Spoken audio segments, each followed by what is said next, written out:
ॐ वंशी विभूषितकरा नवनीरदाभात् पीताम्बराधरुण बिम्बफलाधरोष्ठात् पूर्णेन्दुसुन्दरमुखाधरविन्द्रनेत्रात् कृष्णात् परं किमपि तत्त्वमहं न जाने। कृष्णात् परम किमपि तत्त्वमहं न जाने। ये दिव्य श्लोक लिखा है आचार्य मधुसूदन सरस्वती ने, जो कि अद्वैत वेदांती थे और आदि शंकराचार्य जी के शिष्य थे। अहम ब्रह्मास्मि, तत्त्वमसि, अयमात्मा ब्रह्म, सर्वम खलविदम ब्रह्म वाले थे। उन्होंने भगवान श्री कृष्ण को ही ब्रह्म के रूप में देखा। जब वे वृंदावन में आए तो उन्होंने बहुत समय तक साधना की। बहुत साधना के बाद फिर वो निराश होके गए, उनको भगवत दर्शन नहीं हुए। उसके बाद में और भी साधना की, तब उनको भगवत दर्शन हुए। तब उन्होंने लिखा कि कृष्ण से श्रेष्ठ, बलवान और सूक्ष्म यानी पर तत्व और कोई भी है ये मैं नहीं जानता, अर्थात कृष्ण ही ब्रह्म है। इन शब्दों के साथ मैं भगवान श्री कृष्ण के चरणों में प्रणत विनय प्रणाम करते हुए प्रणत होकर अध्याय 1 के 26वें श्लोक से आगे बढ़ता हूं। तत्र पश्यास्ति स्थितान् पार्थ पितॄनथ पितामहान् आचार्यान् मातुलान् भ्रातॄन् पुत्रान् पौत्रान् सखींस्तथा स्वसुरान् सुहृदश्चैवेश सेनयोरुभयोरपि। अब जब भगवान ने बीच में रथ खड़ा कर दिया और द्रोणाचार्य को भीष्म पितामह के सामने रथ खड़ा कर दिया, तो उन्होंने देखा कि आचार्य खड़े हैं। दोनों आचार्य, मुख्य रूप से द्रोणाचार्य, कृपाचार्य और मातुल और पितामह, और पितामह के भी पिता, दादे परदादे, ताऊ, चाचे, आचार्य, मामा, भाई, पुत्र, पौत्र आदि पूरे कुल के मोह में डूब गए, मोहाक्रांत हो गए उसी समय।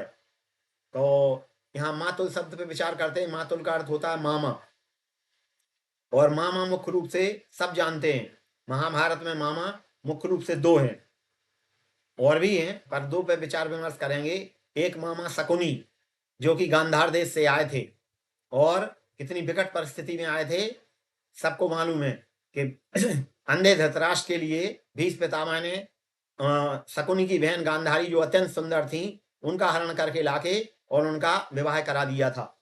उसके बाद उन्होंने भी आंखों पे पट्टी बांध ली, तो दोनों एक से हो गए। दोनों एक से ही हो गए तो बच्चे उनके जो 100 पुत्र व्यास जी ने दिए उनको, वो उनके तो नहीं थे, घड़ों से उत्पन्न करके नियोग विधि द्वारा उनको 100 पुत्र दिए। वो बच्चों को न दिखने के कारण बच्चे बिल्कुल बिगड़ गए, स्वच्छंद हो गए, दुराचारी, अनाचारी, कदाचारी, किन शब्दों में कहा जाए, बिगड़ गए। अगर गांधारी पट्टिका नहीं बांधती और बच्चों को देखती और पतिदेव की सेवा करती तो कदाचित वो सही मार्ग पे चलते। तो मामा ने जब उनको, उनके पिताजी को, इनके दोनों भाइयों को कैद कर दिया, बंद कर दिया, बिल्कुल एक रोटी दी जाती थी तो एक रोटी वो नहीं खाते थे, वो तो बेचारे मर गए इनके शकुनी के पिताजी, और शकुनी को ही रोटी दे देते थे, शकुनी जिंदा बचे रहे। और जब पिताजी चले गए तो उनकी अस्थियों से इन्होंने पांसे बनवाए, और शकुनी अपने पास पांसे लेकर के आया और उसने कहा मैं गांधारी गांधारी के साथ गांधार का हूं तो गांधारी के साथ ही जाऊंगा, अपनी बहन के साथ। तो वो हस्तिनापुरी आ गए और उन्होंने प्रतिज्ञा की कि मैं भीष्म पितामह का वध करके रहूंगा, भीष्म पितामह से बदला लूंगा। तो उधर अम्बा भी शिखंडिनी से शिखंडी बनकर भीष्म पितामह से बदला लेना चाहती थी, और शकुनी भी भीष्म पितामह को का वध करना चाहते थे। उनको परास्त करने के लिए मुझे कितनी भी नीति का प्रयोग, कूटनीति का प्रयोग करना पड़े, कुछ भी करना पड़े, लेकिन मैं करके रहूंगा। ये शकुनी बदला लेने के लिए आए थे। तो एक तो मामा शकुनी हुए, दूसरे मामा माद्री के भाई शल्य थे। वो आपके नकुल और सहदेव के मामा थे, तो अर्जुन के भी मामा हुए, तो सबके मामा हुए। तो वो उन्होंने क्या किया कि वो दुर्योधन ने उनको, शल्य को प्रलोभन दे दिया कि तुम इधर मेरी पक्ष में आकर के लड़ो, भले ही तुम्हारे भांजे या पांडवों के साथ युद्ध करो तो मैं तुमको सेनापति तो बना ही दूंगा कम से कम, और फिर जीतने के बाद मैं तुमको राज्य दे दूंगा। तो ये प्रलोभन दे दिया, तो शल्य इधर आ गए। तो युधिष्ठिर ने शल्य से पूछा कि मामा जी आप हमारे भी मामा हो, हमको तो कुछ सहयोग सहयोग करते रहना, अगर उधर आ गए हो तो कोई बात नहीं है, अब दुर्योधन की तरफ से लड़ो लेकिन हमको कुछ सहयोग करना। तो उन्होंने कहा क्या सहयोग? अच्छा ठीक है, मैं एक सहयोग करूंगा, मैं कर्ण का सारथी बन के रहूंगा और कर्ण को हतोत्साहित करता रहूंगा, कर्ण को डिप्रेस करता रहूंगा, अवसाद में रहूंगा, उसको चिंता, उसको हैरस करता रहूंगा, निराश हो जाए और निराश होकर के परास्त हो जाए, अंततः उसका वध हो जाए, तभी तो मैं सेनापति बन पाऊंगा। तो शल्य ने ये पांसा खेला और शकुनी ने भी अपने पांसे खेले और शल्य ने भी, दोनों मामाओं ने इस तरह के पांसे खेले। तो शकुनी मामा और शल्य मामा दोनों कौरवों की तरफ से लड़े और अर्जुन ने उनका प्रतिकार किया। तान समीक्षा कौन्तेय सर्वान् बन्धून् अवस्थितान् कृपया पर्याविष्टो विषीदन्यदमब्रवीत। अब विषादग्रस्त हो गए वो, अपने पूरे परिवारजनों को देखकर अर्जुन विषादग्रस्त हो गए। विषाद कहाँ से आया? मोह से, मोह और ममता से ही। मोह जो है विषाद का जनक है और ममता, ममता विषाद की जननी है। दोनों से विषाद यानी शोक उत्पन्न हुआ। और विषाद के बारे में तो कहा गया है, विषादो न मनः कार्या विषादो दोषवत्तरः विषादः पुरुषं हन्ति बालं क्रुद्ध इवोरग। विषाद कभी भी नहीं करना चाहिए, क्योंकि विषाद करने से पुरुष उसी प्रकार गिर जाता है जिस प्रकार से बालम क्रुद्ध युवोरग, जिस प्रकार से किसी बालक को सर्प काट ले तो उसको जहर चढ़ जाएगा और बालक बेचारा क्या करेगा। इसी प्रकार से विषाद के आगे आदमी परास्त हो जाता है। तो इसके बाद दृष्टेवम स्वजनम कृष्ण युयुत्सम समुपस्थितम सीदंति मम गात्राणि मुखं च परिशुष्यति बेपतुश्च शरीरे मे रोम हर्षस्य जायते। और कहने लगे, सबको स्वजन ही कह रहे हैं, इसके बाद भी स्वजन के कारण ही तो उनको आया है ये मोह। तो फिर भी उनकी दृष्टि गलत नहीं है, युधिष्ठिर की दृष्टि भी गलत नहीं थी। वो दुर्योधन, दुशासन, दुर्योधन नहीं कहते थे, सुयोधन कहते थे। और अर्जुन भी जो है अपने भाई समझता था, सबको स्वजन समझ रहा है, इसलिए विषादग्रस्त हो गया। और युयुत्सम समुपस्थितम, युयुत्सम माने युद्ध की इच्छा वाले सब, जितने भी सब रिश्तेदार सगे संबंधी थे, उनके साथ मुझे युद्ध करना है। अब ये युयुत्सु शब्द के यहाँ पर दो अर्थ हैं। युयुत्सु एक और था, दो लोग ऐसे थे बहुत कम लोग जानते हैं। एक कौरव थे, उन्होंने पांडवों की तरफ से युद्ध किया, और एक पांडवों के पक्षी थे, उन्होंने कौरवों की तरफ से युद्ध किया। वो थे युयुत्सु। युयुत्सु धृतराष्ट्र से दासी से उत्पन्न पुत्र था। और जब युधिष्ठिर ने घोषणा की कि युद्ध प्रारंभ होने वाला है, जिसको जिस तरफ से लड़ना हो वो अपना साफ शब्दों में कह दे और कोई रोक नहीं है। हाँ, पांडवों के पक्ष वाले कौरवों के पक्ष में जा सकते हैं, कौरव पांडवों के पक्ष में आ सकते हैं। तो युयुत्सु जो दासी का पुत्र था दुर्योधन का, वो डंका बजाते हुए आया और बोले मैं कौरवों की तरफ से नहीं, पांडवों की तरफ से लड़ूंगा। और वो पांडवों के पक्ष में आके शामिल हो गया युयुत्सु। इसी प्रकार से दूसरे जो शल्य हैं, वो शल्य माद्री के भाई थे, अर्थात नकुल सहदेव के मामा थे। मामा होते हुए भी पांडवों के पक्ष को छोड़कर कौरवों के पक्ष में आ गए। और कौरवों के पक्ष में दुर्योधन ने जो प्रलोभन दिया, कौरवों के बाद में वो एक दिन को सेनापति बना दिया गया था उनको।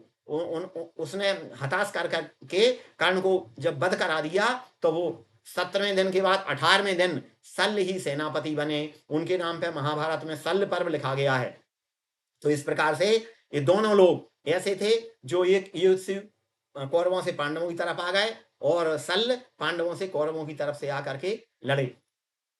तो इस प्रकार से ये युत्सम समुपस्थितम सीदंति मम गात्राणि। अब दुर्योधन की दशा देखिए मेरा शरीर कांप रहा है और मुखम चा मुंह सूख रहा है और शरीर में रोमांच हो रहा है, रोम हर्षस जायते, और गांडी मेरे हाथ से गिरा जा रहा है। हस्तात्वक गांडीवम संस्थे हस्तात्वक्चैव परिदह्यते, और त्वचा मेरी जल रही है। ना चा सक्न्योम्य अवस्थातुम भ्रमति विचा मे मनः, और मैं अपने आप को स्थिर करने में समर्थ नहीं हूं। अब मैं स्थिर नहीं कर पा रहा हूं, लड़ूंगा क्या, मैं स्थिर ही नहीं कर पा रहा हूं। और भ्रमति विचा मे मनः, और अर्जुन बोले भगवान के सामने कि मेरा मन भ्रमित सा दिखाई देता है, घूम रहा है, जैसे मेरा मन चक्कर लगा रहा है। भ्रमिति विचा मे मनः, और वास्तव में भ्रमित हो गए थे, वो भ्रमित हो गए थे। और निमित्तानि च पश्यामि विपरीतानि केशव, सारे लक्षण में अपने विपरीत देख रहा हूं, पक्ष में नहीं देख रहा हूं, सारे लक्षण में अपने विपरीत देख रहा हूं। न च श्रेयो न पश्यामि हत्वा स्वजन माहवे, और मैं श्रेय नहीं समझता। कठोपनिषद में दो चीजें बताई हैं संसार में, केवल प्रेय और श्रेय। संसार की समस्त वस्तुओं को दो भागों में बांटा जा सकता है, एक प्रेय और एक श्रेय। प्रेय माने सांसारिक भोग वाली वस्तुएं, और श्रेय माने कल्याण परक भाव, कल्याण परक सामग्री, कल्याण परक संस्कार। तो अर्जुन श्रेय चाहते हैं, इस बात पे ध्यान दीजिए। हर जगह उन्होंने श्रेय मांगा है। श्रेय न चा श्रेय अनुपश्यामी, मैं श्रेय नहीं देखता, मैं अपना कल्याण नहीं देखता। हे प्रभु, अपना दुख वो भगवान के सामने व्यक्त कर रहे हैं, इसलिए उनका विषाद क्या बन गया?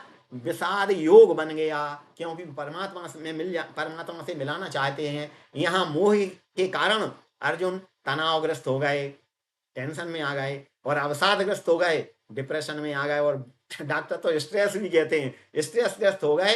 अब ये अर्जुन का जो है विषाद, जो मोहजन्य विषाद है, मोह से उत्पन्न हुआ विषाद है, मोह जनित विषाद है, ये विषाद अवसाद सब प्रसाद में परिवर्तित हो जाएंगे 18वें अध्याय तक। ये भगवान की कृपा का फल है। तो तात्पर्य कि अर्जुन ने भगवान से अपने दुख को कहा, इसलिए योग हो गया। आत्मा का परमात्मा से, जीव का ब्रह्म से योग हुआ। रही मन निज मन की व्यथा, मन ही राखो गोए, सुन इठले हैं लोग सब बांट न ले है कोई। अगर हम अपना दुख सांसारिक मनुष्यों के सामने कहेंगे तो वो हंसेंगे, लेकिन अर्जुन ने अपना दुख, अपनी वेदना, अपना विषाद, अपना जो भी उनको कष्ट था, मानसिक कष्ट, आध्यात्मिक कष्ट था, तो उन्होंने भगवान के सामने कहा, संसार के सामने नहीं कहा। इसलिए उनका ये अर्जुन का मोह जो है विषाद में बदला, और विषाद योग में बदल गया।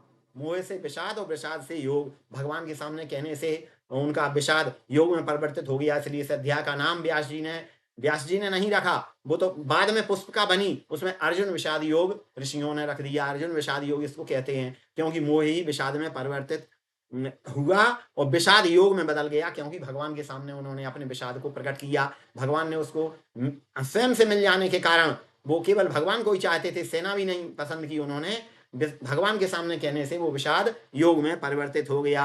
इत्यलम। श्री कृष्णार्पणमस्तु।